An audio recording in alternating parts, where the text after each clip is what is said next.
Good evening, everybody.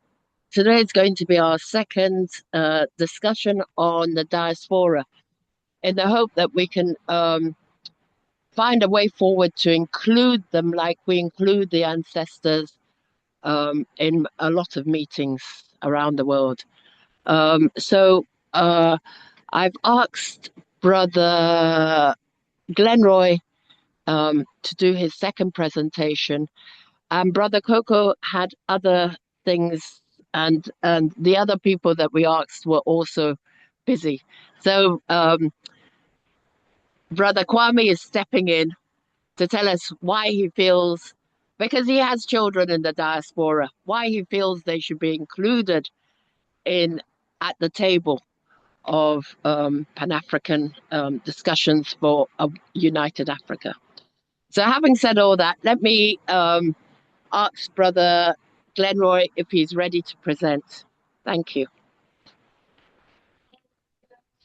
Brother Glenroy? Okay, I'm still trying to log on with my mobile, which quite frankly is the preferred um, method to for me to speak, um, as I think I'm not sure if okay, here I am. Okay, okay. And can I say that you both have up until the hour, so maybe 20 to 30 minutes, and then at 7 we'll move on to questions and answers. So 20 to 30 minutes each. Thank you very much. Thanks very much. Can everyone hear me? Yeah, can everyone hear me? Yes. Yes, Yes. we can. Okay, Thank you. thank you. I'm using another audio system. Okay, again, very short notice. I Uh, trying to raise the issues that I raised Sorry, last. there is an echo, Brother Glenroy, from your end. Okay, that's my audio. Okay, is that better? Yes, Is thank that, you. yeah, Yes, I'm okay, fine. all right. Yeah. Now, having been not given the opportunity last time to prepare or write down the lists of concern that I think are part of our agenda or ought to be part of our agenda of discussion as we work towards unification. I've tried to cobble them together. Again, I think these are some of the items that I did raise, perhaps not in the order um, that I did last time, because I'm fairly sure I kept the issue of um, African enslavement and the role that Africans on the continent may have played. So I've put that at the top of the agenda this time. And just let me go through them. What I'm saying is these are items that needs to be addressed on the road to African unity. Okay, so these are not things that should be obstacles or cannot move forward because of any of them. These are things that we can address as we move forward. We can table them, we can come back to them, but I want to list them all in my time, 20 minutes that I have, and then go back to them for detailed explanation. So, enslavement and Africans' role in it, boundaries and borders, right of return, no role for Western government in our right to return, African identity, other repatriation, reparation, integration with African who remained outside of Africa, and the United States of Africans. I know I'm not trying to create a new name for what we're working on, but just to say there is also a factor about uniting African people. So, number one, I touched on this, and I think I touched on all of this last time, that we need to move forward, we have to address Africans who were enriched via the African enslavement. Now we know it is nothing compared to the Western exploitation and what the West gained out of our enslavement. But I think this is a thorn in our side and something that can be used and has been used again and again by Western protagonists and African protagonists about the role of African enslavement. And we know that Africans played a role in our own enslavement. And indeed, it is a factor in all conflict that there will be those who will betray their own. It happens in almost every conflict. And the only ones we don't know about is the one that nobody is properly investigated. For example, people will have heard of Anne Franks, a Jewish child in Warsaw, I think it was. Forgive me if I've got the geographic location wrong. But the crux of the matter is that she was ultimately betrayed by a Jewish lawyer. Many people don't talk about that, but that was a fact. So we need to address, and we have been provided with some names and some explanation of some family who have gained from enslavement. And I think we should be exposing that and indeed asking that they pay reparation towards African enslavement and colonialism, because the weakening of the continent led to its enslavement, and people don't see colonialism as enslavement, but all it was enslavement on the land. Number two, boundaries and borders. I mean, this speaks for itself. If we are serious about African unity, we have to get rid of these Berlin Conference boundaries and borders. And I thought that the program had been set where the various regional structure, ECOWAS, SADC, and so on, would actually be the beginning of that. But that is clearly not happening. And we need to discuss why that is. Right of return. Simple. It shouldn't be a case of people migrating to the motherland. There need to be a right of return. The nearest we've seen of that is the situation where Ghana opened up the door of no return and turn it into the door of return.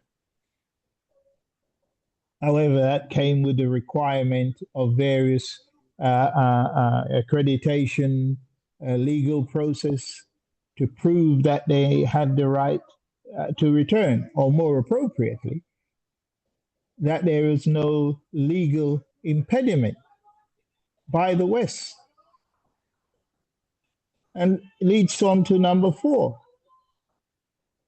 Because currently, and I don't know if it's this way for everyone, it certainly was for myself, that we had to get British police authority to say that we have had no criminal charges pending against us, or we've had no criminal charges, my wife and I, before we can actually settle here or apply for residency. Now that's an absurd situation, and it's time that the continent was able to do its own work in that regard. Because what does it mean if you have no charges against you or you've not committed any crime? Africans are being criminalized in the West. Currently, in the UK, the British state has a policy where if a judge can sentence you to more than 12 months in prison, doesn't matter whether you do it or not, doesn't matter how much of that you serve, if the sentence was 12 months, the Home Secretary has the right to deport you to whatever country you have lived in the past. Now, that's an absurd situation, and this has gone on for many, many things. Some of you may have heard of joint enterprise, but those are coupled together to sentence people to more than 12 months. And people have been deported to countries that they've never lived in. They've been in the UK with their parents all their lives, etc., etc. So that's just one example. Other people have been fitted up for other crimes. And then when you ask those very same people to investigate your applicant who want to return home, then they are actually subject to the very criminality or the very criminal that it created that situation. I want to move on using my time. African identity. What is the African identity? Are we in a situation where we are saying that everyone on the continent is an African? And I'm going to put that on the table for further discussion. What is the situation of Africans in the South, Afrikaans in the South? What is the position of those living in the Northern Territory of our continent? Are they all Africans, regardless of relationship and loyalty to other structure? I've always been taught that African was from Cape Town to Cairo, and nothing has changed for me in that regard. But we need to recognize that perhaps the African identity is not the same as people living on the African continent. Other repatriation.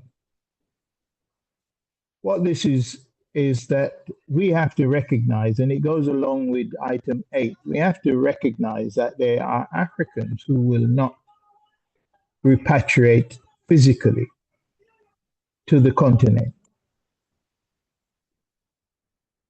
but are Africans and their identity should be clear.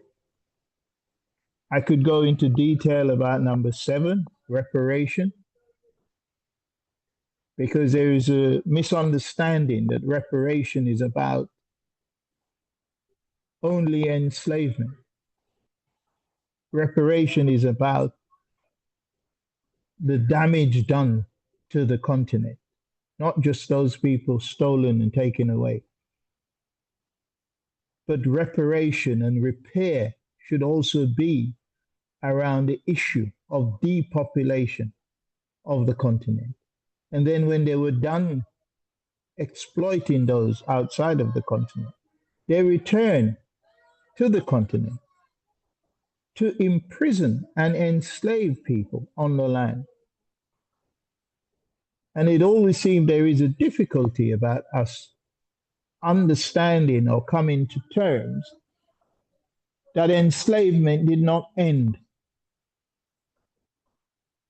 in the diaspora. It continued here.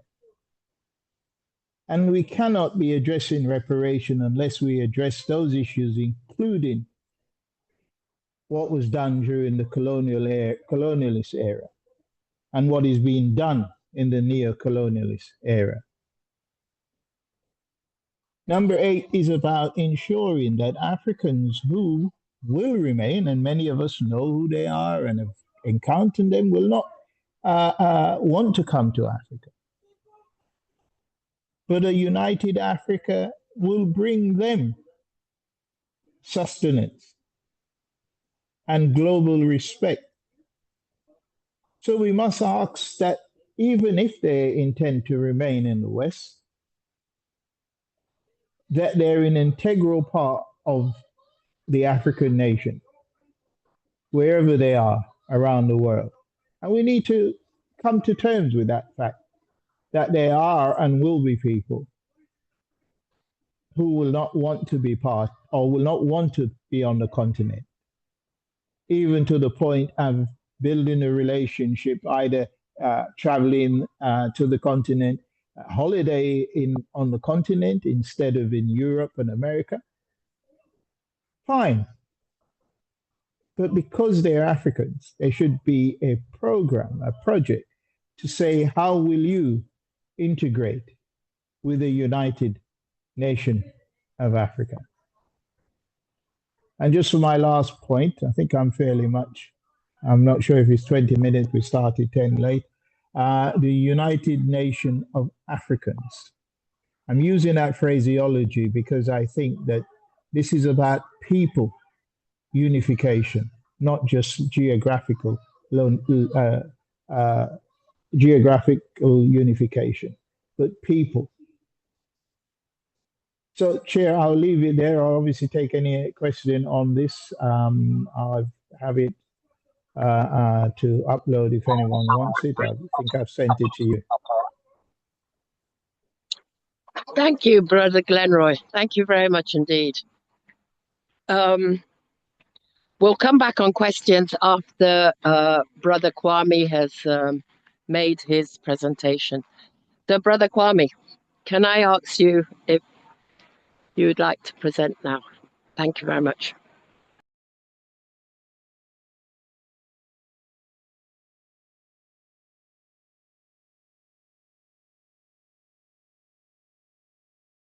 Can you confirm that my screen is clear and is visible?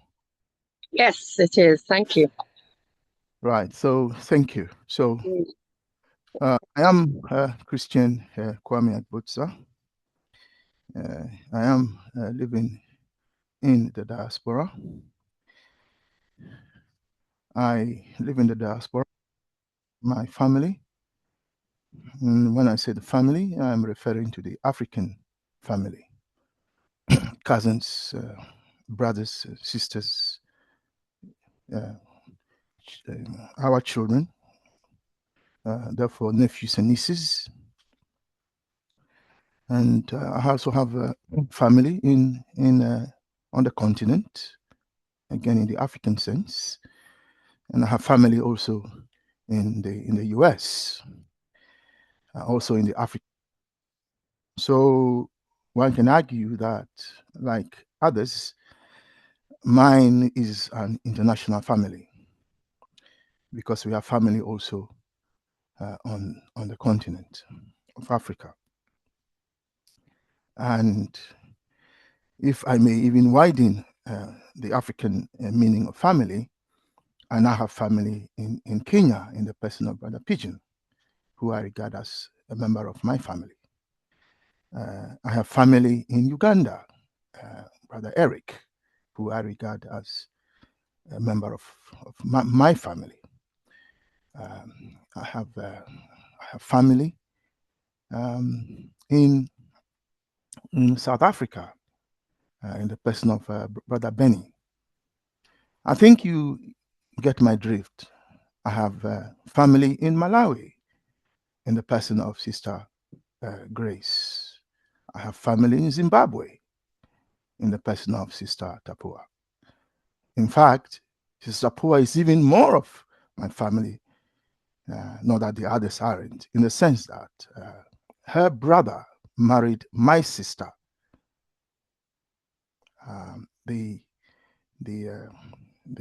president of Zimbabwe, Robert Mugabe, married my sister from that part of the continent, called Sally. So we are a family, and ours is international. What I have recounted is not unique to me. It's the same with most of us here. I have a friend who is from Uganda, also a friend. Brother Eric will know him very well. He's a brother and a friend. And when a member of the family died, the family had to go back to Uganda to bury him. And those who went from here, when I say here, I mean England, to Uganda to bury him, was a diversity of different shades of skin tone. Parts of the family were pure Caucasians. When I say Caucasian, I mean Caucasian in the strict sense of the word. So we had Caucasians all the way to very dark. All of them went to Uganda to bury this family member. I myself have nephews and nieces who are white, Caucasian in every sense of the word. So our internationalism as Africans does not just stop with our black brothers and sisters. It goes beyond to members of other ethnic groups. In fact, in my case, I even have family members who are Indian, because my brother married an Indian woman whose parents came from Uganda when Idi Amin, you recall, asked the Asians to leave Uganda. And some of those who left, as you know, they went all over the world, Canada, they went to America, some came to England. And it was in England that my brother met if you like, a daughter of one of them. And they have lovely children who have been to visit somewhere in the north of England. I won't mention the town for confidentiality reasons. So I have Indians in my family. I have Caucasians in my family. I have Africans in my family, even the Africans in the strict sense of the word. It's even not just one nationality. I have members of the Ghana nation in my family. I have members of the Akan nation in my family. I have members of the Dagomba nation in my family. I think you get my drift. Mine is an expression of the internationalism of the family situation today.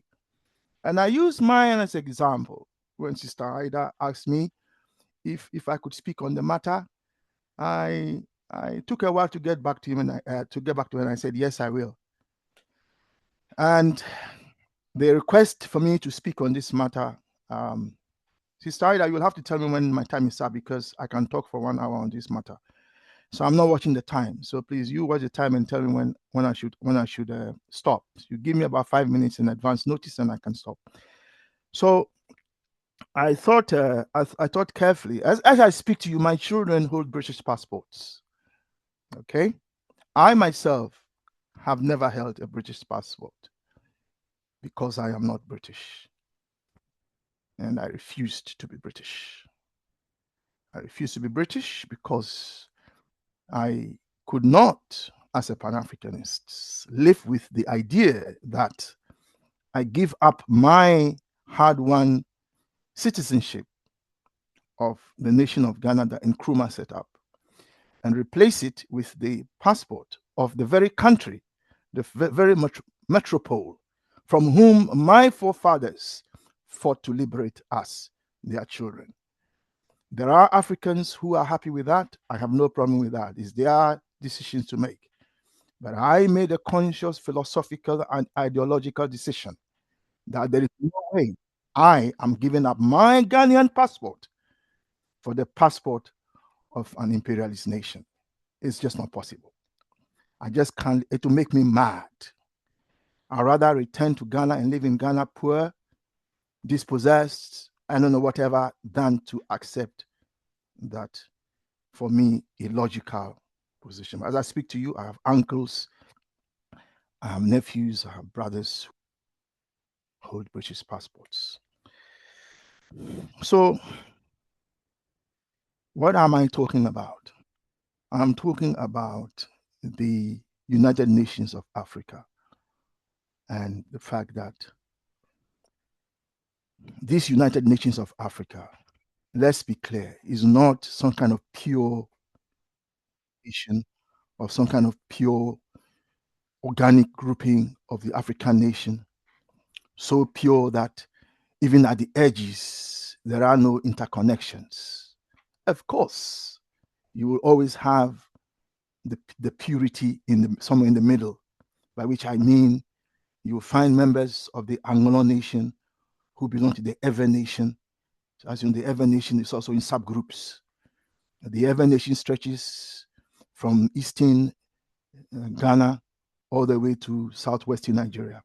That whole area was called Everland. If you look at the old maps, before the imperialists in Berlin decided to divide us without our consent, arrogance, sheer arrogance, imperialist stupidity, authorial lack of legitimacy. And that is what the page I have on my screen is showing. I just have author. Who is an author? An author is someone who has a right to write a book. And in writing that book, they make all the decisions. What the title will be, how many pages they will have, what the sections will be, who will be the characters, what their names will be, where they will live in that story. Okay? And what role they will play in short the cast. The author has power, as it were, the power of creation to decide everything and anything. When Things Fall Apart was first written by our Igbo brother, it shocked the world, you know. Things fall apart. The title went, the center cannot hold. What was that center? That was a center that was referred to as the pure center, that you will always find at the center of every nation those who never marry outside the nation. They only marry within. In fact, they only marry in the family. Cousins marry cousins.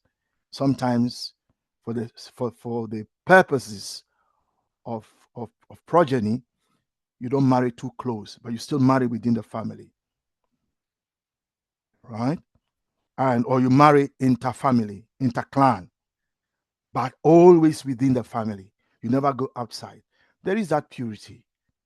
And there are some African nations today who uphold that practice. And for them, it is an anathema for you to go and marry from outside your ethnic group. We still have that on the continent till today. So I'm saying there is that purity. But at the edges, there are those,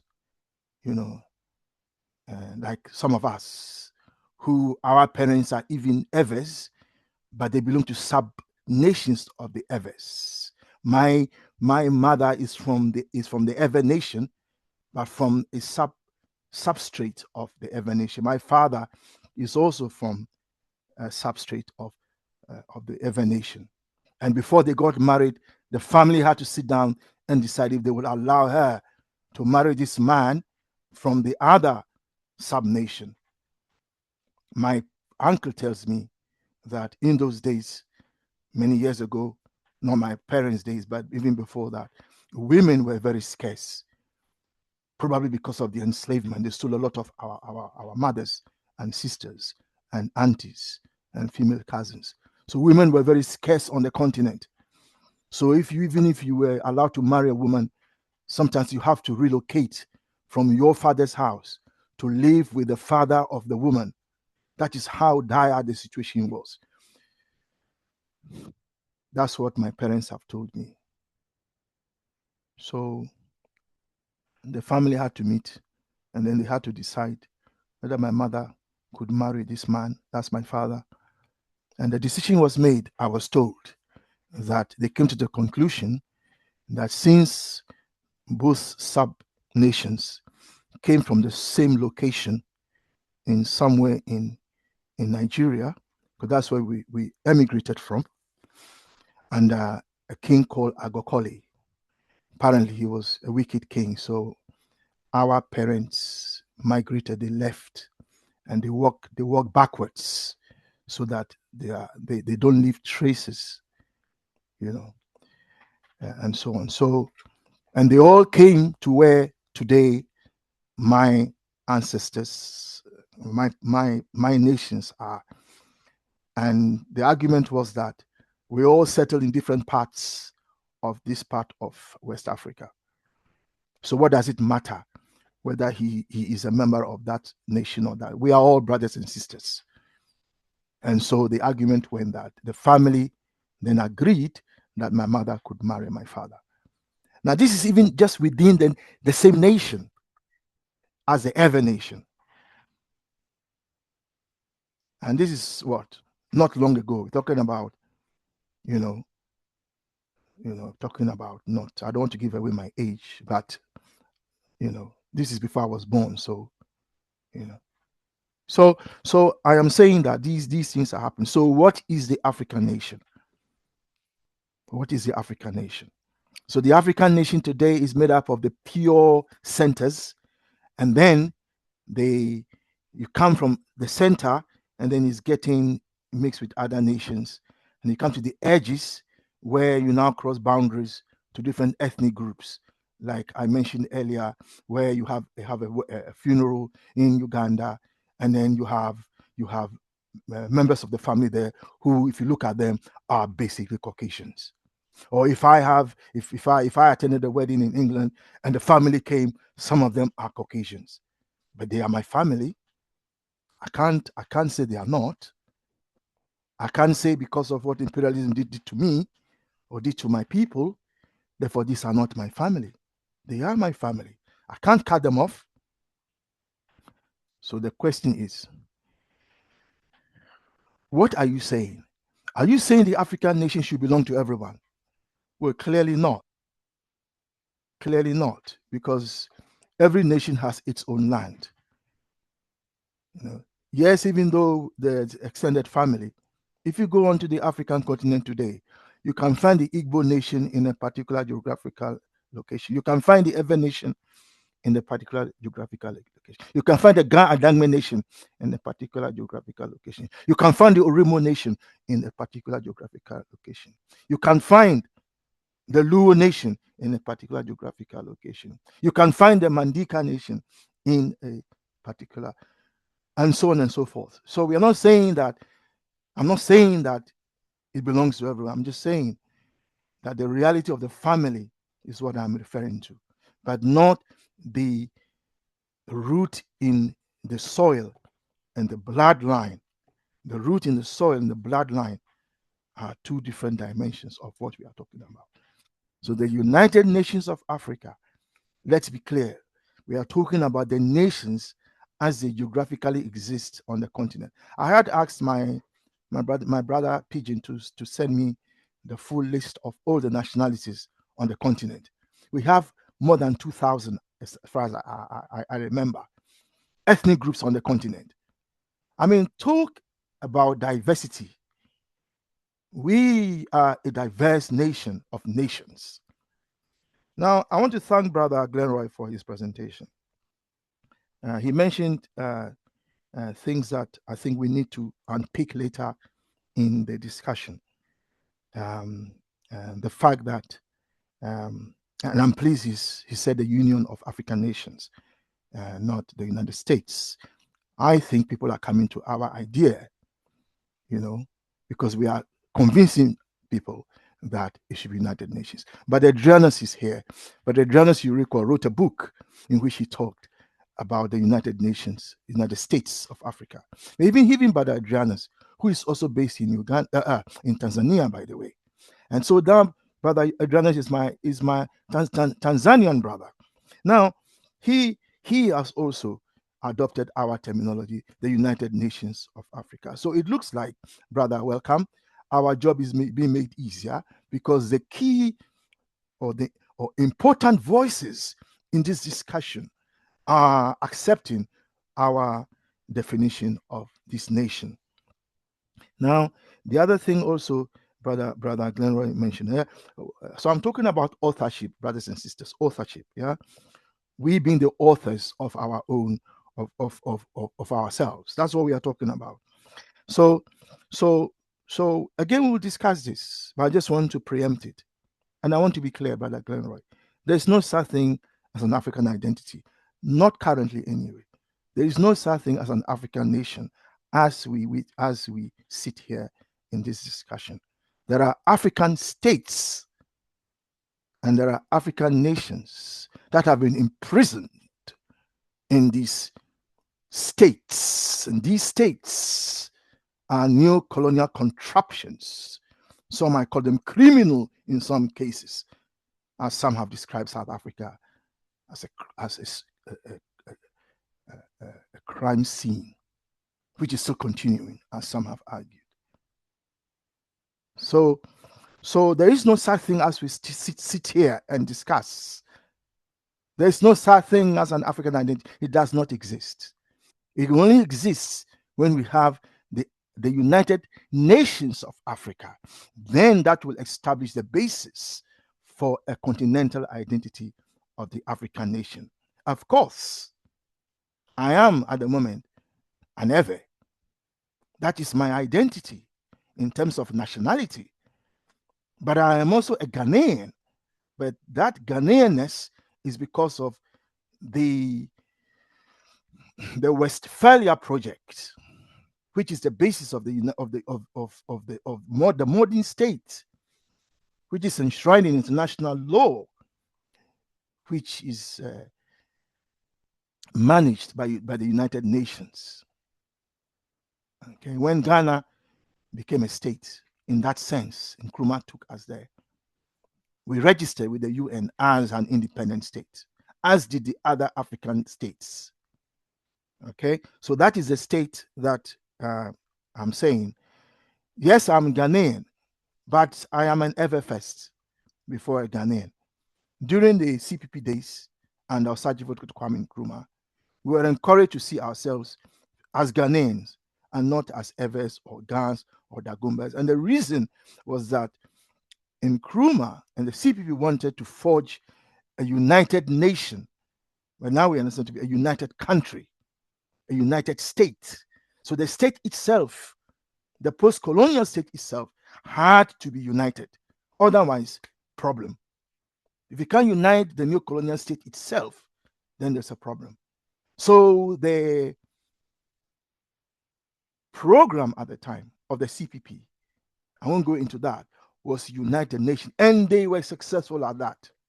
This was the topic of our discussion last Thursday in our philosophy class, when we asked a question, and Brother Yao Ababio, who is probably not here today, raised that he didn't think that Muslims, Christians, and traditionalists can live together.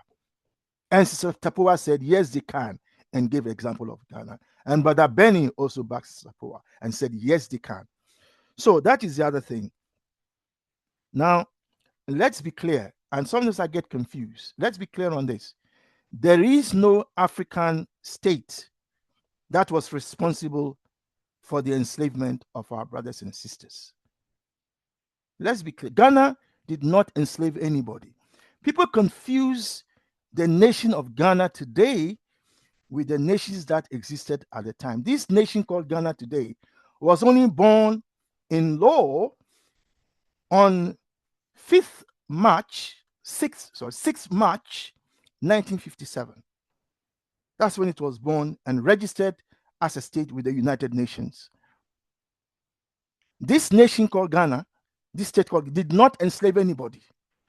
People confuse Ghana with those the nations, some of which some of which are now part of the modern state of Ghana, with Ghana as a state. So, for example, the Ashanti nation, to be precise, because there are different Akan nations. The Ashantis are one sub-nation of the Akans. The Nzimas are Akans, where Nkrumah comes from. All right, they're also Akans. The Brong Hafos are also Akans. That's where Buzia comes from, and so on. These are sub-Akan nations. Now, the states or the nation, the Akan nation of the Ashantis, Asante-4, as they would say, in their language, it is they who went to war with the British over enslavement.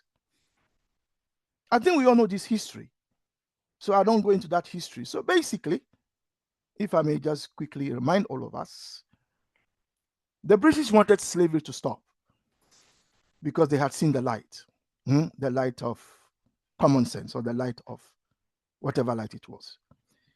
And they decided to stop slavery, so they claim, and then enforce it, so they claim. Now, the Ashanti said no, they don't agree, that they want to continue slavery and the enslavement. So there was war between the Ashantis and the British over slavery. Okay. Then the men, the Ashanti men said, well, they are not prepared to go to war over this enslavement. And one woman called Ya Asantewa, okay, of the state of Mampong, which is sub-state of Ashantis, rose up and said, well, if you won't go to war, I will go to war against the British. Over what? Over slavery. So in as much as we celebrate Ya Asantewa for her bravery, the fact that she was a woman, and so on and so forth, at the same time, the cause she was fighting for was a wrong one, which is upholding enslavement, by which I mean the buying and selling of human beings as chattel slavery. Brother Glenroy, Clay, Brother Kwame. I think even in Britain they're telling us something different. But I'm going to give you 5 more minutes to maybe, or even 10, to maybe talk about this bit about Ya Asantewa fighting for enslavement. I thought it was the other way around that she had fought. So you're telling me something. No, people don't understand the history. Yes. Because there's a big center in by Queensway, and everybody, or most of the people I know, think it's about fighting against enslavement. So I'll give you a few minutes to talk on that, but I would really like you to. I am not. Thank you.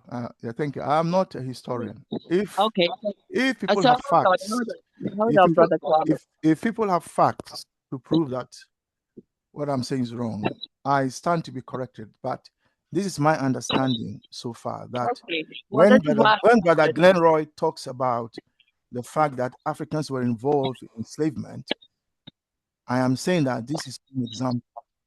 Okay. It's not the only. It's not the only. It's not the only example. There are other examples. There are other examples of African nations going to war in order to because when you go to war and you defeat the enemy, you take them as enslaved people. Now let's be clear. I am not saying that Africans started the slave trade. That's not what I'm saying. I'm not saying that it wasn't criminality to enslave people. Okay, and I'm not saying that criminality was started by the Africans. Okay. And I'm not, and I am not saying, that this enslavement that took place was the sole result of some of the wars I have mentioned. Okay, Brother Kwame.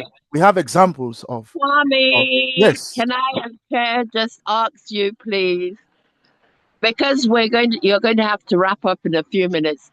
I'm really interested in your call for the diaspora Yes, actually come to Africa, which I yes, was really, I would keep listening, hoping that you will concentrate a little bit on that, uh, because uh, uh, that is why we've even had the conversation about the diaspora, because yes, we feel that, or I felt that there should be more. We should be talking more and inviting them more, yes. So especially. yes, So maybe you so could yeah. 10 minutes, please. Thank you. So all I've been saying is exactly answering that question. Unless it wasn't clear, I'm saying that we want to author a new United Nations of Africa. We want to be authors of that nation. And to be the author of anything is to have the right to do it. And that right is rooted in three things. It's rooted in existence, that the nations exists, the diaspora exists, the international nations, the international family I have described with myself are a material and concrete existence. And I am saying that they have a right to be part of authoring the United Nations of Africa. They cannot be left out. That is the point I'm making. That by the material fact of existence and the fact that they exist, wherever they exist, whether it's in Canada, America, it's in Germany, Brazil, Argentina, New Zealand, wherever they exist, that they have a right to be part of the authorship of the United Nations of Africa. That is the point I was making with my international example. And that then fits into what Brother Glona was saying, which is that even for those who don't return, they still have a right to be authors. And therefore, they have a right to the table, and including this table that we have here, to come and share with us what they also want in this new nation that we want set up. The other basis why the diaspora have a right, apart from the fact that they exist, um, the other reason why they have a right is that um, they, like the indigenous nations on the continent, have a right to define themselves. So when we are talking about United Nations of Africa, we are referring to the right to, if I spell out your self-identity, the right to define yourself, to name yourself, to say who you are. Nobody has a right to come and name you. You understand? When we are born, we are born into families, and it is our families that name us, primarily our parents. No other parent has a right to come and give a name to the children of another parent. They don't have that right. The right to name a child belongs to the family in which that child is born. Okay? So the diaspora, the international family I have mentioned, whether they will come and live on the continent or not, have a right to be part of that conversation, to identify who they are. So when we say we want the United Nations of Africa, we want them also to come and tell us, do they accept that or not? Because when we say the United Nations of Africa, that is what we are saying. We are saying that this is how we want to identify ourselves. Okay? Some might say, well, actually, why don't we say the United Nations of Al-Kabulan? Because Al-Kabulan means the Garden of Eden and the mother of all who exist, or the mother of creation, something that is captured in the anthem of the African Union.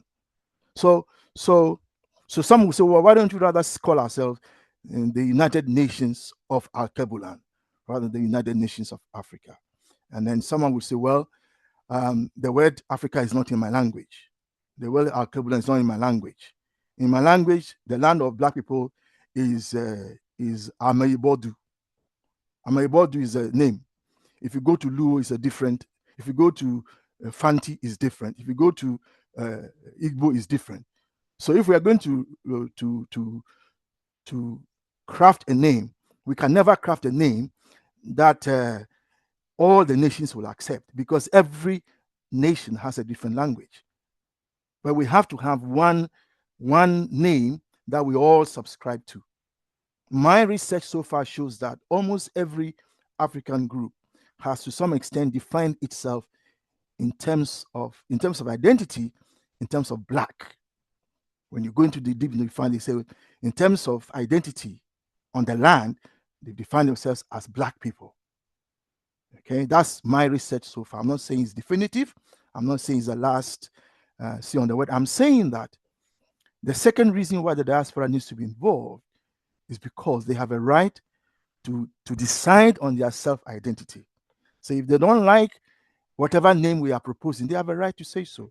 That is the second reason why the diaspora. The third reason why the diaspora needs to be involved is the right to self-restoration, because of what happened to our enslaved brothers and sisters. They were torn from their land, ripped 2 minutes, please. Thank you. the breasts of their mothers as they sucked their mother's breasts, killed in some instances, thrown overboard whilst they were even, some of them when they were on the ships, put on stacks and sold like cattle.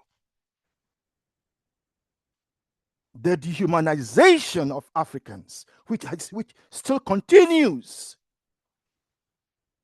demands self-restoration. And that is the third reason why our people, that's my family that I just mentioned, that is all over the world. From what I've said, you can see my family are all over. That is why they have a right to be part of this conversation. So I hope I have addressed the question that to be sovereign is to be the author of your own your own existence, to name yourself, to call what you want yourself, to name the rivers and the lakes, okay, and the places that belong to you. Okay, not for someone to come and call your place that you have lived in, Lake Victoria. Come on, that's unacceptable. These things have to be changed, and we are saying that the diaspora needs to be part of this conversation. Thank you very much. Okay, thank you, Brother Kwame, for your submission. I have to say that we have some very interesting comments in the in the chat. And I have to agree with Brother Nazaro when he asks about calling Caucasians our brothers and sisters. Do you want me to answer it? Hello? Hello? Not to the moment. Did you want me to answer that, or just commenting? Sister Ida, are you there? Brother, welcome. You'll have to step in. Remember, if Sister Ida, this thing goes off, yeah? Thank you. Looks like she's dropped out. Brother, welcome. Please. Sister Ida. She's dropped out. You can see from, if you look at, she's struggling to rejoin. So please step in and chair. Thank you. And then when she comes back, you can. Thank you. Greetings, everybody, once again. I think Sister Ida. Yes, I've just come back. Brother, welcome. Okay. Yes, please go ahead. If your network is stable. My network isn't stable, so let me ask if you'd like to chair the question and answers. And me too, I'll put my hand up for the questions and answers. So if you'd like to chair, but maybe we could start with the questions in the chat, please. Thank you. Brother, welcome. Sister Ida, go ahead. Sister Ida? Yes, Brother, welcome. Please chair the question and answers, because I've just been kicked out and come back. So Thank you. please Thank you. give me the opportunity. Thank you. Thank you, Sister Ida. Brother Pigeon. Can we start Um, with the question in the chat? Thank you. Brother Pigeon, I think you wanted to come in briefly. Can you please do so before we continue to the questions in the chat as suggested by Sister Ida? So, Window, can you hear me? Yes, I can hear you. Go ahead, please. Apologies. I've been trying to join. Sometimes I was in the waiting room. I think it was my internet or my network connection. But I heard Brother Kwame's last presentation, and I am not sure because I had my thinking on the concept on how do the diasporas fit in. I'm not sure if it was covered fully because my concern is, my thinking is not even why they should be in. The issue is how do they get in when you say the United Nations of Africa? Which nations will they belong to? Or how do they get into those nations? Because we're not talking about the United States of Africa. We're not talking of the unity of Ghana, Nigeria, and the rest.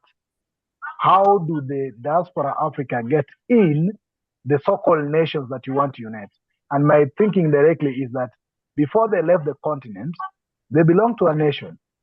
Before they left this continent, whether in the enslavement period or whether during colonialism, or even those who have gone out now during either the green pasture, they have come from a nation, either through their family or through their ancestors. And therefore, the question of how do they get in is just how do they get back to their nations, their roots of who they were. And if they get to the roots of who they were, which means directly to their nationality, they're in already. Irrespective of where they are, I think they fit into the nations of Africa. And therefore, the context of the nations of Africa fit clearly to the diasporan's mind, rather than telling the Africa diaspora that they get into the states of Africa, which were not there when their ancestors were taken away. So telling somebody whose ancestors was taken away 300 years ago that now you're a citizen of Kenya. Where was Kenya when the ancestor was going? Where was Kenya when the grandfathers were going away? So how do they fit into an entity that never existed when they're being taken away, especially to those who went during the enslavement period? And therefore, I propose that the Africa diaspora need just to trace their roots and their nationalities, and they'll get in. Or it's not a must. The Africa has a structure that if you accept to practice the Shona culture, whether you go through their circumcision periods or any other things, then you become a Shona. So they can just fit in directly. So it's not an issue of how hard it might be. In fact, to me, I think the diaspora fitting into the nations of Africa is easier than them fitting into the states of Africa. But Chair, as I've said, I was not here fully on the first part of this presentation. Maybe if somebody covered that, they can come in and maybe clarify. Thank you. Thank you, Brother Pigeon. Sister Ida, before I go to Brother Glenroy, I see your hand is up. Is it something brief, or is it a comment, or is it a question, part of the question and answer? Oh, I just want to be part of the question and answer as well. So I'm happy to wait my turn. Thank you. Just hang on, you'll come up to Brother Glenroy. Brother Glenroy, is your hand still up? Yes, thank you very much. And thank you, Kwame. I think, Window, you were trying to tell him that there's an I missing from Kwame, or an E, whichever it was that he preferred, in noting that there is a typographical error. You see, it is known who or what family or what region that were part of the enslavement. And Kwame has given us a small view of that. And no one is saying that Africans started the slave trade. Some will. Be ready and aware that that will happen. It's already been done. If anybody saw the interview with Jack Lemmon or John Lemon or whatever he was in CNN before they sacked him, with a young woman coming in and telling him that the chiefs were waiting on the beach with Africans to sell to the European. But I also would have problem on the suggestion that the British in any way ended the enslavement. what they did was sought to sabotage the trade of other nations who were still indulging in that. So let's be clear about their intention. The other thing I just want to quickly comment on is that, as Pigeon has said, and we need to work the timeline and understand this fully. As I said earlier on, European, when they finish with enslaving Africans outside of Africa, decide to come back to Africa to enslave us on the land.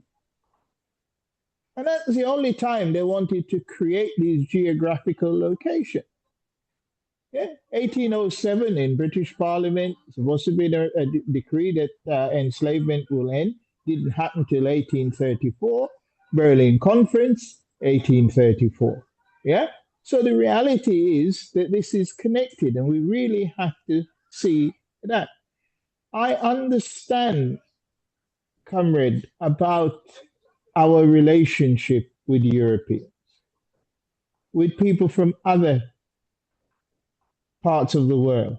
I was going to say ethnic group, but I don't really like the terminology. So we are related to others. Somebody will probably tell me, oh, the human race is one race. Well, we can have a discussion around that. So I am not making any claim that we are not related to others. I have an adopted daughter who is from Saudi Arabia. Yeah? It's not my progeny, it's not our physical child, but we've adopted. My wife and I have adopted her and their grandchildren. So my family is wider than just those that are identified as African. But I think we can and must try to identify the African identity. We may never agree about it, but we need to try. It's one of these things. What I've said, those points I've made are not made in stone. What I'm suggesting is we need to have a discussion around that on the way to our unity. Thank you. Thank you, Brother Glenroy. Sister Ida, I see your hand is down. Is it down permanently, or are you just I on a got pause? kicked out again. That's why I got Yeah. kicked out. I will ask my question. Though I'd have loved to hear the answer first to the question of having white Africans, because even my nephews were trying to have a go at me this week as to, so what, white South Africans aren't Africans. And I was trying to explain that, well, a lot of our meetings are relating to Africans, Black Africans, even what Sister Tapua put in about the one drop Africa. So I find that I'm a bit stunned that even though I understand what Brother Kwame is saying to us about, having Caucasians in the family, I'm surprised that he's bringing it into these discussions as to the wider diaspora, because as far as I'm concerned, one drop counts. But when you start then trying to bring Caucasians into the mix of the diaspora, I just think, where are we going with this? That's why I asked you, could we first start with the questions in the chat? Because I didn't want to seem too biased. But I do think that, we're now being thrown a whole heap of confusion that could then bring, as far as I'm concerned, white South Africans are white South Africans, but they're not necessarily Africans, even though they may be second generation or whatever in Africa. So, I think it's something that we need to discuss. So I'll say nothing more and I'll leave it to you now. Thank you, Sister Ida. While we are on that score, I am tempted to want to ask Mbele Nwasor. You have put that in a chat about the Caucasians. Can you maybe just expand a little bit on that, or what is your deep feeling about that? And then I can go to any other person with a hand up,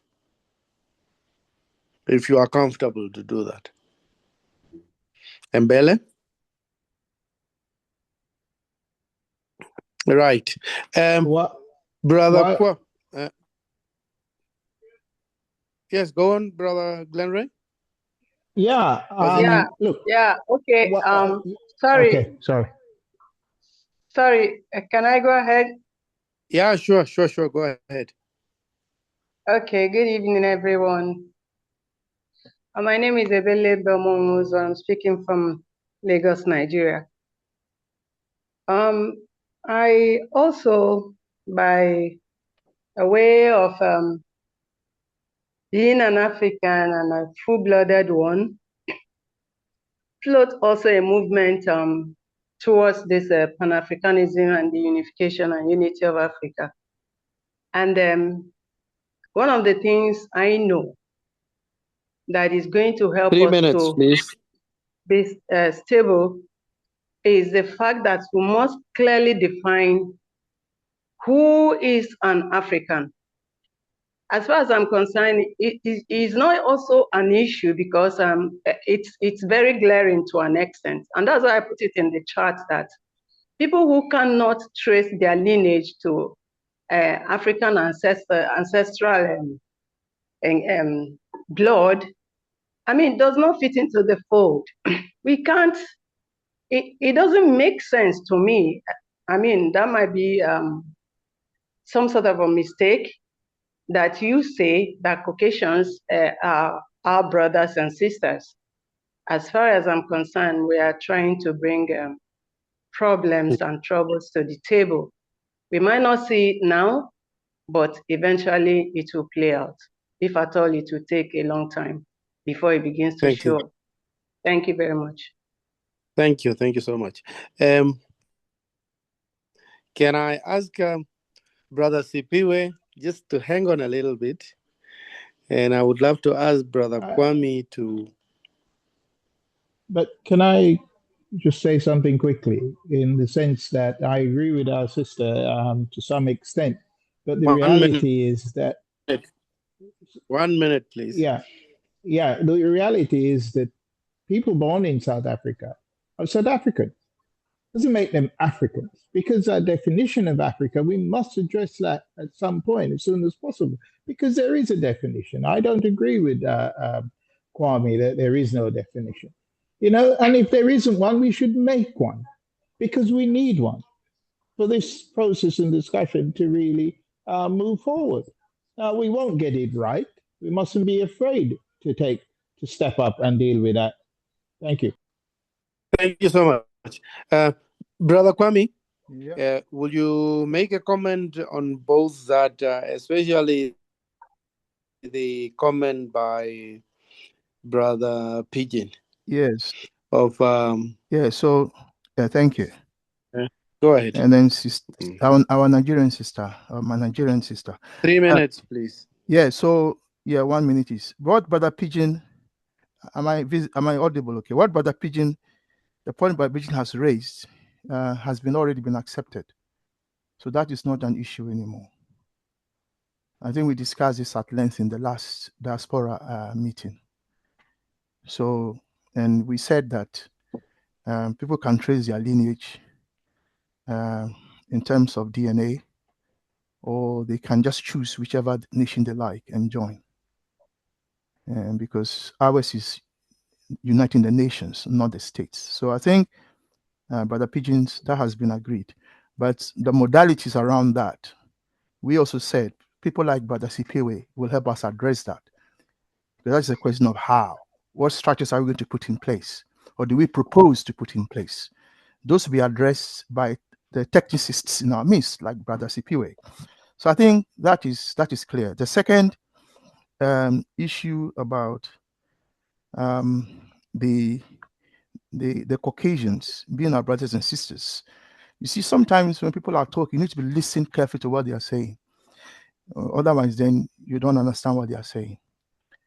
That's why I started with myself as an example. And I made it clear. I am an Ewe. Yeah? But by virtue of marriage, okay, my children have cousins who are white. Okay? Okay, this is a material reality. Okay? It's a concrete situation. You cannot wish it away. So my children literally have cousins who are white. Their mother is white. So she's a member of the family. It doesn't mean she's an Ewe. Let's listen to people when they are speaking so we can get clearly what they are saying. Okay? So the United Nations of Africa is uniting the nations of Africa. Okay? In terms of what? Nationality. And what is nationality? Brother Pigeon has explained it. So he, as a Luo, does not need any paper that says he's a Luo. And he doesn't need certification from any group outside the Luo nation to say he's Luo. Whether Brother Pigeon is Luo or not is down to the Luo nation to decide. It's not up to me and Ewe to go and tell the Luo people who a Luo is. Those are matters for the nationalities. So I think, listening to me, you need to be clear what I'm saying. I'm not saying that the mother of the cousin of my children, who is white, is a member of the Ewe nation. That's not what I'm saying. I'm saying she's a member of my family. It's a difference. I hope we recognize that difference. Thank you. Then the third point. Thank you. Yeah, the third point about, I think people are and Brother General, I'm not saying you are confused, but I think you're not getting what I am saying. I'm saying that in law, there's such a thing as South Africa. So if you're an Afrikaner, you're a South African. If you are a Zulu, you are, as long as you are born there, whatever their laws say, then you are a South African. Okay? But not everyone in South Africa is an African in the sense of being an organic nation of the continent. Now, the situation of the Afrikaners is not a difficult one. Why? We know that they belong to a different ethnic. I know Brother Glorious doesn't like the word ethnic, but I think it's important here. They belong to a different ethnic group, okay, which we know they came where we know where they came from. They came from the global north, and that history is very clear. And those people have never been part of the African nation. So it stands to reason that if we are saying United Nations of Africa, we can't accept them as an indigenous organic nation of the continent. Then we have to decide what to do. Okay, I am not British, but I live in England. They haven't asked me to leave yet. They might ask me to leave. I don't know, at some point. Yeah. Similarly, if you're not an indigene of a nation, they can ask you to leave whenever they feel like. There's nothing you can do. Okay, so I do not unforesee a future scenario where the United Nations of Africa tell the Afrikaners, we are sorry, now you have to leave the land because we want our land back. That is perfectly possible. Thank you. I hope I've addressed the 3 points.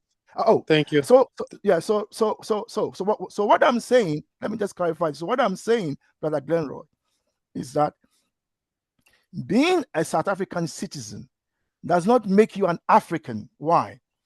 Because of 2 reasons. I don't know if that is clear to everyone. The first reason is that not all South Africans are members of the African nations. That's number 1. Number 2, and this is important bit, or second important bit.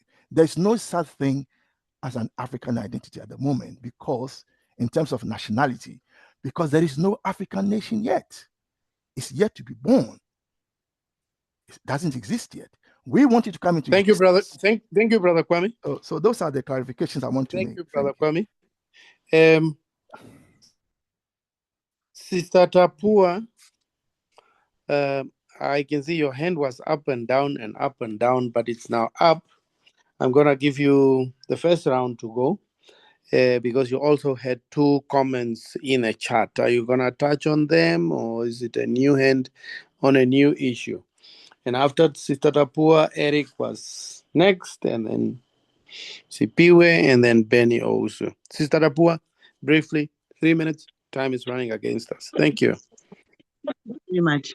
One of the first points that I raised in the chat is Europe is for Europeans, Africa is for Africans, and people with Black African blood, because we need to be a confident people who are steeped in a place. Because because we've gone all over the world, we're everywhere, but we need to have a home base. So for me, that's really critical. And then the next thing is, we're coming because of the nature of the world and how small it has become. We have relationships with people. We're traversing the world. My question is, does being a white mother of a Black child make the mother African? And the question is no. The answer is no. The child, yes, but the mother, no. Is the mother not part of our family? She's part of our family, but is she African? No. So we need to get that very clear, because I think, as clarified by other speakers, you have identity based on citizenship and length of stay in a place, and identity based on inheritance and birth and all those dimensions. But we need to have a place where, particularly because we've been displaced, Africa belongs to Africans. Otherwise, we're going to run into the problems that the ANC is having today of the Freedom Charter, where they're saying South Africa belongs to anyone who lives in it. I also want people to be more confident in terms of what the Africans are going to do when we say Africa is for Africans. It does not imply we're throwing people out. It means the dominant culture is accepted as that, and infusions will happen, because in the world today, you cannot live without some kind of, in quotation marks, contamination from other cultures. But we are a people, and we need to stand with that. And we need to make sure that we know who we are, because what we are reflecting here is we're not even sure of our identity. And we're trying to catch on to anything that goes, because we've been everywhere and we've been confused about our identity. The center has 30 seconds, Sister Tapua. 30 Anything seconds. else Thank you. I'll stop here for now. Thank you. Thank you, Sister Tapua. Brother Eric, you had a comment in the chat. Are you going to start with that one, or do you have a new comment or a new addition? The floor is yours. Thank you. Yes, thank you. I'm thinking that what is right, and what is wrong is wrong. That is one of our Ubuntu thing. I'm also thinking that are we really not overthinking for the diaspora? Because some of these people, like a comrade has put there in the chat, someone is Black, they say they are not African. I think they should first identify with us, given the fact that they'll come from us. The generation of the grandparents came from Africa. They should also take that initiative to identify with us. I think we should not impose ourselves on them and overthink for them. Yet in any case, most of them don't like to be, associated with Africa. That is my thinking. But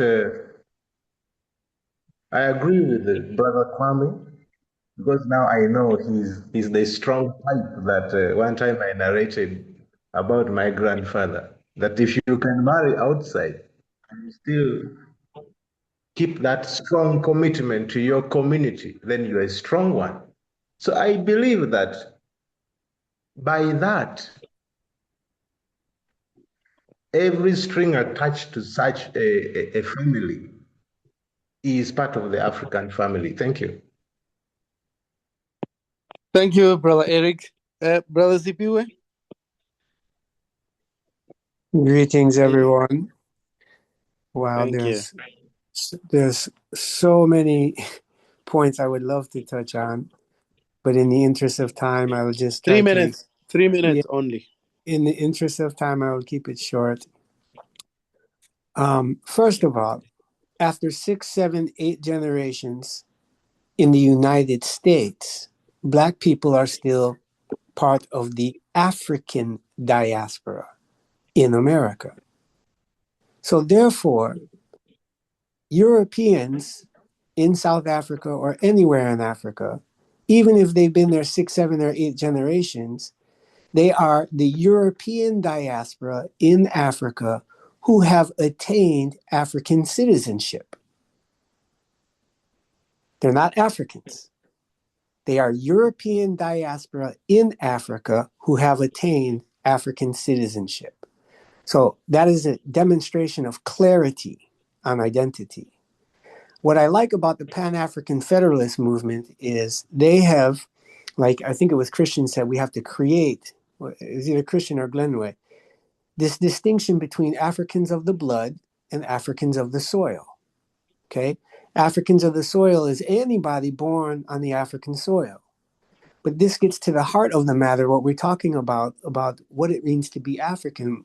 We're talking about Africans of the blood, or more scientifically put, we're talking about maternal and paternal non-recombinant DNA that never changes.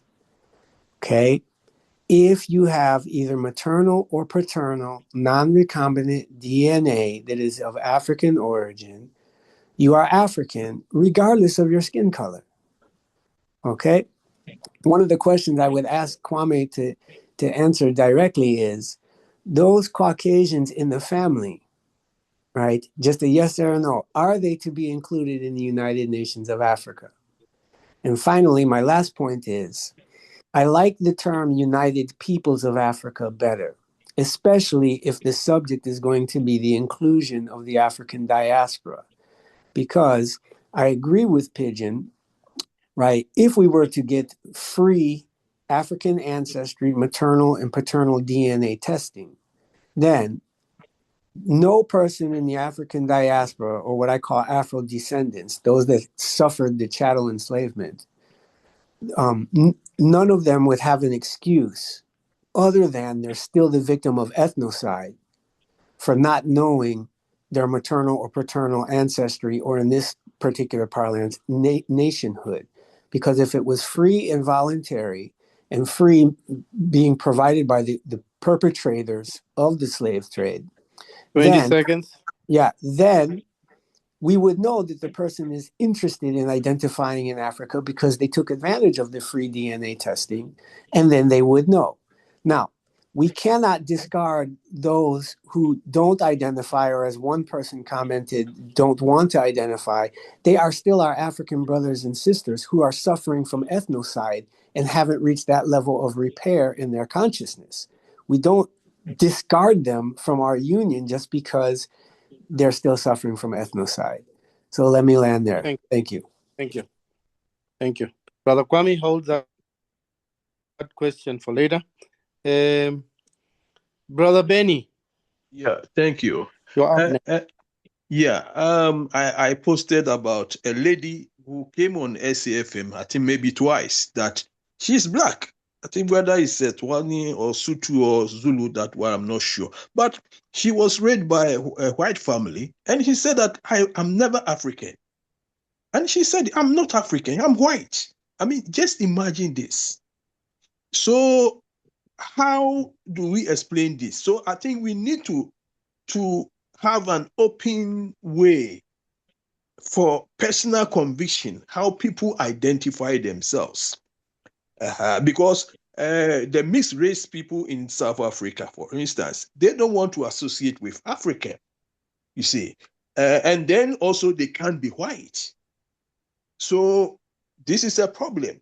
So I think as much we need definition, but then the definition should also make some loose gap whereby people conviction, if they even are black and they still feel that they are not African, that it should be granted to them.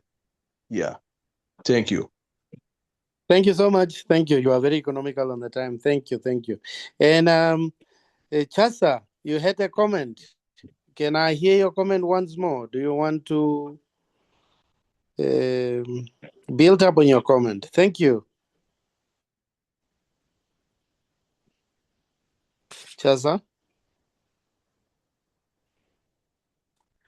Chasa maybe cannot hear me. Can you hear me, Chasa?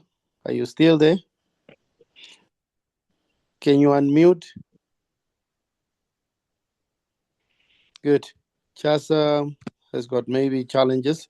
In the absence of that, I don't see any hand up. Brother Kwame, is it a yes or a no? So what was the question? Whether a white member of my family is an African? African. Was that the question? Yes.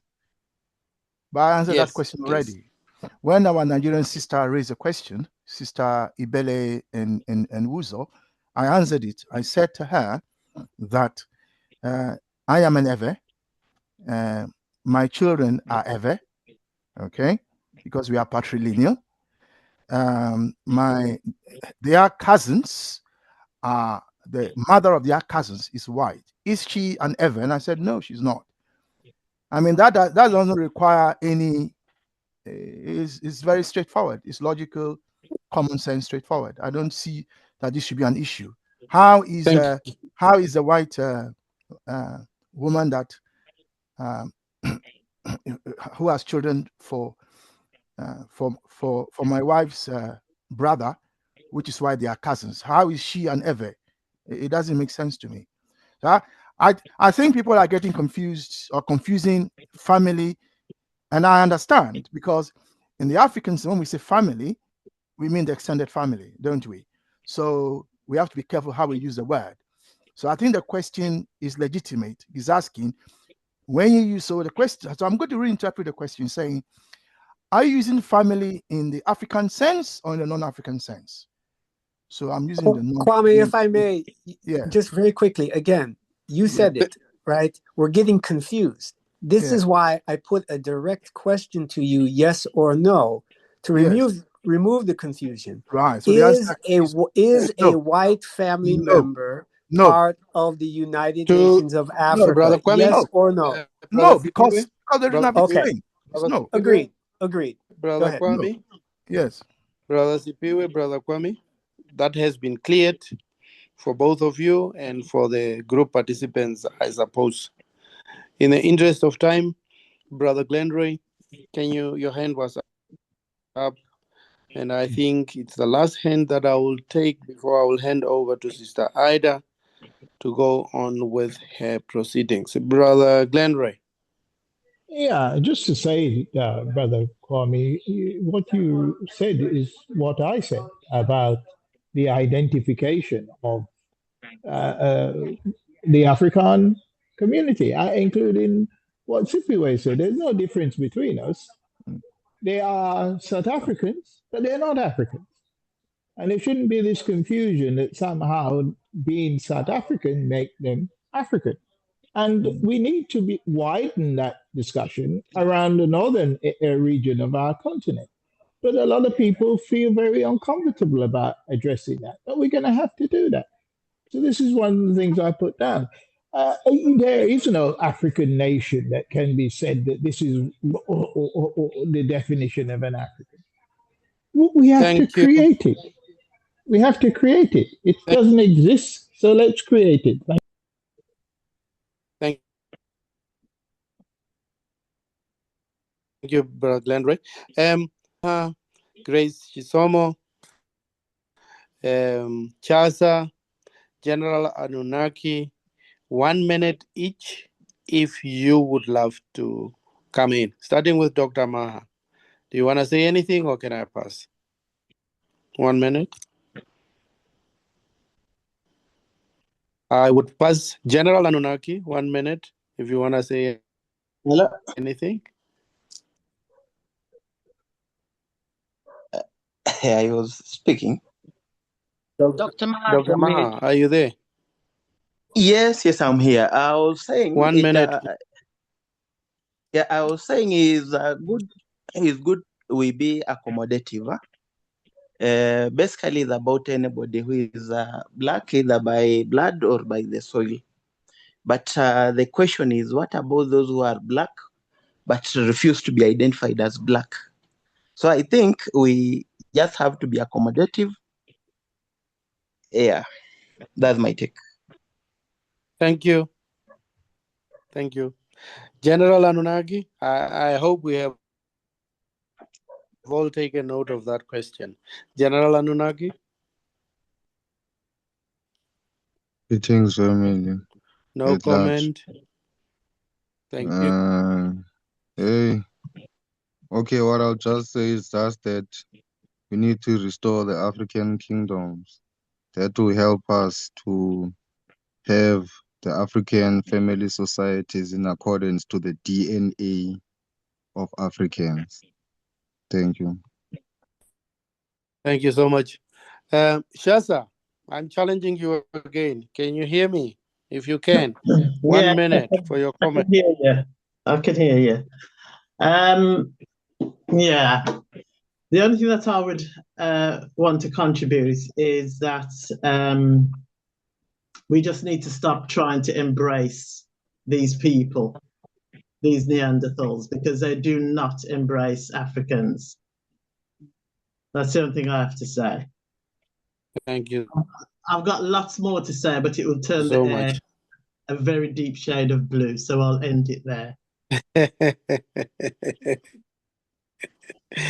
Thank you so much, Shaza. I called you earlier anyway. Sister Chisomo, 1 minute. Can you hear me, Grace? You cannot. Sister Ida, Brother Pigeon, 1 minute. Then Sister Ida with her comment and take over the chairship.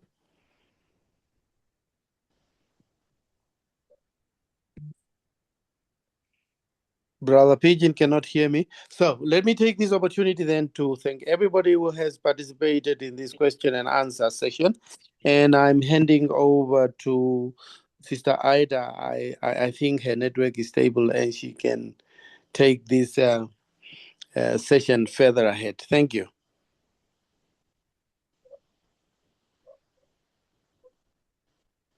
Sister Ida? Looks like I have just assumed. It looks like Sister Ida is having.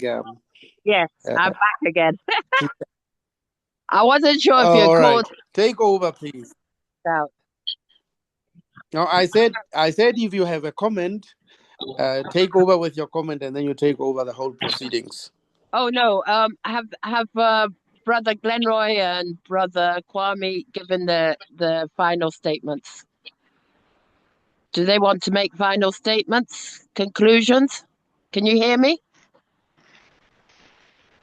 Can anyone hear me? Yes, I can.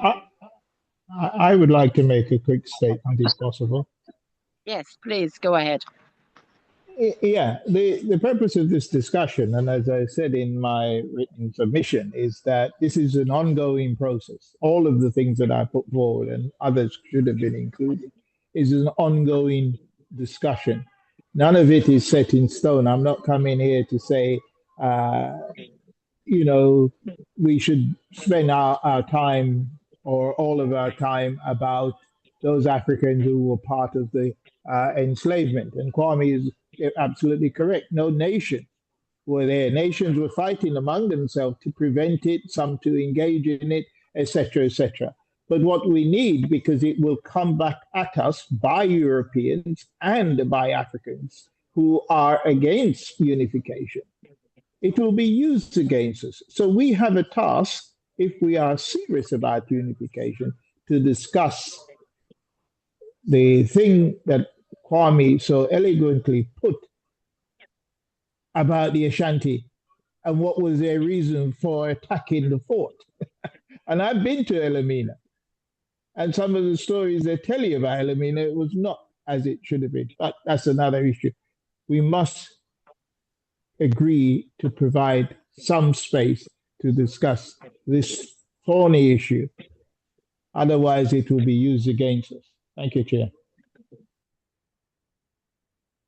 Thank you, Brother Glenroy. Brother Kwame, do you have a 2-minute statement to wrap up what you have said so far? Yeah, so Sister Ida, Sister Ida, maybe before you allow Brother Kwame, can I also make a comment?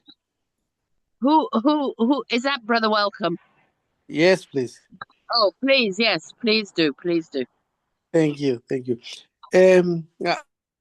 I don't know whether I'm thinking right here, but maybe devil's advocate. Maybe, I don't know. I don't even understand myself. How about from the perspective of Africa being the cradle of civilization?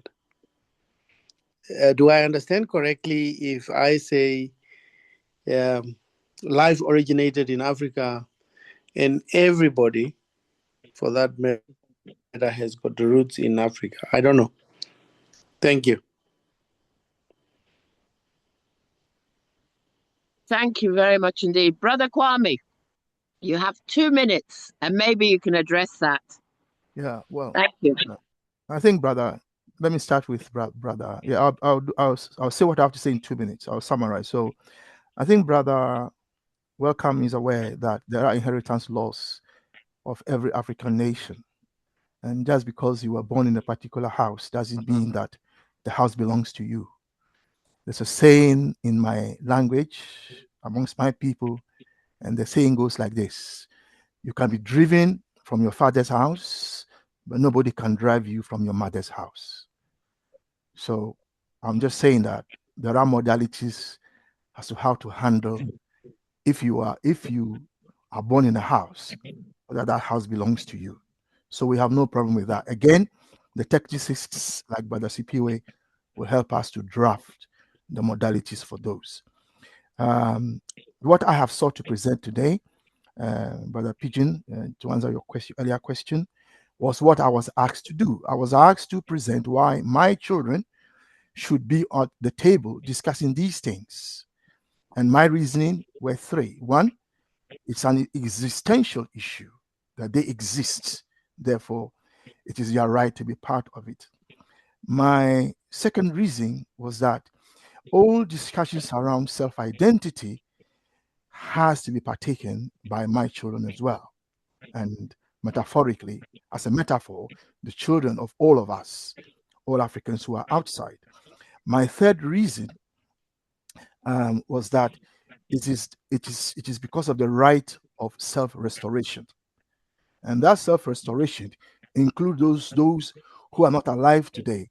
And that's a dimension Brother Sipiwe brought to the table in the last two sessions, which is the spirits of those who died along the route. We need to bring back their spirits home. And there are modalities for bringing dead people home in our cultures and traditions. I have myself witnessed it a few times. So that is the other thing. So I sought to therefore address what I was asked to address. And without blowing my horn, I think I have. I think I've addressed what I was asked to address. Now, I'll finally say that, well, there are times when some people, even today, leave their family and they're angry with their family and they cut themselves off from the family. I mean, I know of people in my family, my wider family, on my mother's side, who do not want to know anything about the family. We have a WhatsApp group, they don't be part of the WhatsApp group. They are so angry. I don't know what the reason is. Okay. But they've just decided, I don't want to be part of any family, anything anymore. There are people like that. So at the global level, there are, for example, maybe African Americans who have decided, they are Americans. They don't care about Africa. They are African Americans. And they have decided that is their country. That is where they belong to. That is where they don't want anything to do. So, to answer Brother Eric's question, if that is the case, well, you can't force people to be what they don't want to be. But, as Brother Sipiwe has explained, just because someone is suffering from a condition, in this case, self-hatred, if you go deeper, does not mean that they'll remain like that forever.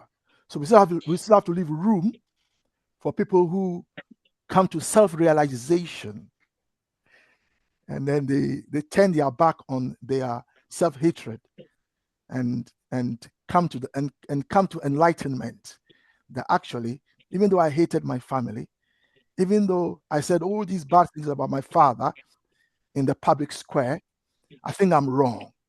If I'm going to go back to my people and tell them I'm sorry and that they should accept me back.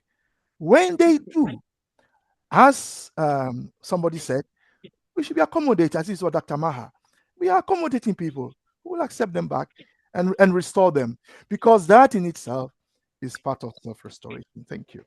Thank you. Thank you, Brother Kwame. I got kicked out again, but I'm back. So as we have 4 minutes left before we end, let me thank everybody who has managed to be on the call. And to tell you the truth, to me, I didn't expect half of what has come out of talking about the diaspora. I really was expecting it to be almost something we could all agree on easily. And yet so many things have been thrown into the works. But I thank you all. And I hope that moving forward, we will, all of it will be considered. Let me bring this meeting to a close and ask Brother Pigeon if he would like to make any announcements. If not, we will be ending the meeting. Brother Pigeon, are you here? Yes, Sister Ida, can you hear me? Yes, I can hear you. Do we have any announcements moving forward? We have 3 minutes before we close. Yeah. Thank you. Yeah, probably one is that all our sessions are always recorded for members who are with us, and we do it for memory purposes and even for further reflection. So these sessions will be recorded and will be shared next week. We have our conscious in the main study group that goes on every Thursday. So those who would like to join us, please get in touch with us. You can drop your number in the chat or any way possible so that we can get in touch with you and add you to either our web group or our broadcast list as well. And from the feeling of the group, I know that the comments given a direction on how we move forward. But it seems this is a conversation that's not ending soon, as the Elder Glenn has said. And we will see whether we need to have any session, whether to go to diaspora or any other part of this unification. But I think we have done 2 sessions for diaspora, and we can actually get the mood. Because Brother Kwame, having been part of one writing this, I think you have enough material that can help you see how the diaspora fits into this document. But at the end of the day, we are not Brother Pigeon, I don't think it's just me. Your audio is very bad. Is everybody else finding difficulty? Okay, Sister Ida, without taking my time, I'm saying, I think Brother Kwame has enough that we can require in terms of the unification of Africa, the document that we look forward to. So let's have the next conversation and we'll tell you what to discuss next Saturday. But as usual, we'll always discuss about the unification of Africa. Thank you very much. And back to you, Sister Ida. Oh dear. Thank you very much. Thank you all who've attended, and I hope to see you on Thursday. If you have anything that you feel you want to continue, you could always put it in the group chat, which I'm not in, but others would be interested. So I thank you all very much, and we'll bring this meeting to a close. Good night, all. Thank you.